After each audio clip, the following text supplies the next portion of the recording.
બગદાણા મારામારી મામલે મોટા સમાચાર અત્યારે સામે આવી રહ્યા છે। નવનીત બાલદિયા પર હુમલો કરનાર 8 આરોપીઓ જેલ મુક્ત થયા છે। મહુવા સેશન્સ કોર્ટ દ્વારા આરોપીઓને જામીન મંજૂર કરી દેવામાં આવ્યા છે। કોર્ટના હુકમ બાદ આરોપીઓને જેલમાંથી છોડવામાં આવ્યા હતા।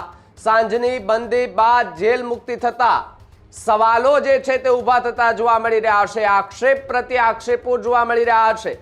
જેલર દ્વારા આફ્ટર બેરેટના આરોપીને છોડાઈ ન શકે તેવો દાવો કરવામાં આવ્યો છે।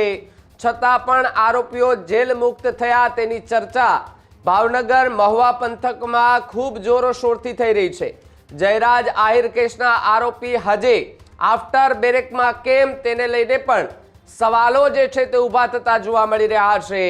આ મુદ્દે જેલ પ્રશાસન સામે પણ ગંભીર સવાલો જે છે તે ઊભા થતા જોવા મળી રહ્યા છે। તે પ્રકારનો આરોપ અત્યારે જોવા મળી રહ્યો છે।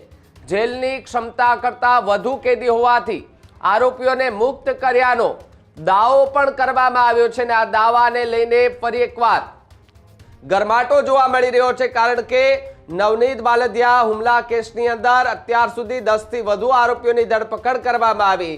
જેમના પર આરોપ હતો એ આરોપ કે જેને જયરાજ આહિર કે જે લોક સાહિત્યકાર માયાભાઈ આહિરના પુત્ર છે અને માયાભાઈ આહિરના પુત્ર જયરાજ આહિર એ જયરાજ આહિર જે છે એ જયરાજ આહિરની પણ ધરપકડ કરવામાં આવી હતી અને સાથે જ જે પ્રમાણે આખી ઘટના બની એ ઘટનાને લઈને અનેકો ચર્ચા થઈ રહી હતી। તેની વચ્ચે એની ધરપકડ થઈને હવે ભાવનગર જિલ્લા જેલની અંદર જે આરોપીઓ બંધ હતા તેમાંથી 8 જેટલા આરોપી કે જેમણે પોતાના રેગ્યુલર જામીનની અરજી મૂકી હતી।